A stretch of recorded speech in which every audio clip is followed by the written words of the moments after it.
young lady. Okay, hi. Hello.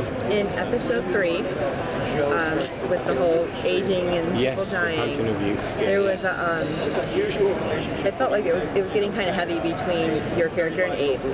And was it just finally Henry seeing that he may well lose his son, and he just kind of had that on the back burner for a very long time?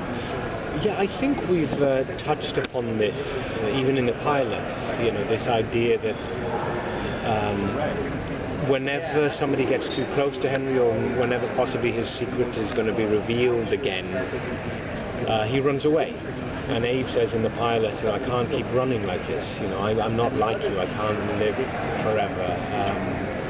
So we touch upon that offer, and Henry's always dismissing it because, I guess, of his fear of losing his son and outliving his son. It's quite a sort of, as you said, a heavy theme to have in what's essentially sort of a procedural show with a case every week. But I think that's why people are attracted to the show. These questions that we posed, we may not know the answers ourselves yet as a company of writers and actors, but at least we pose the questions and people are intrigued by it.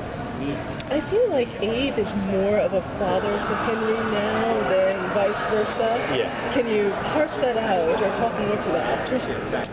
Yeah, well, I think what's interesting,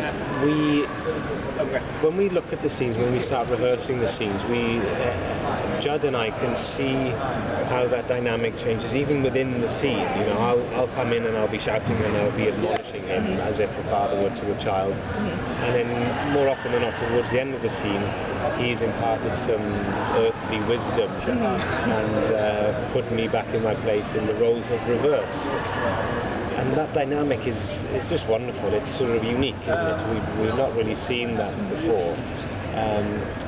And I think the audience feel quite smart when they watch that. They sort of understand, because they understand the conceit. They enjoy the fact that they're seeing, oh right, no, now he's being the father, now he's being the son.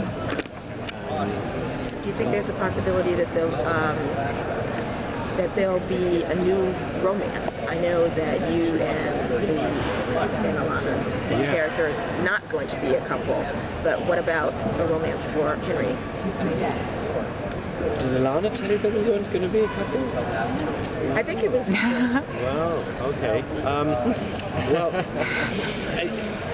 I mean, look, I think at the moment what's in Alana's or Joe's character is helping Henry to live in the here and now, and Abe's constantly trying to get him to live in the here and now instead of running away.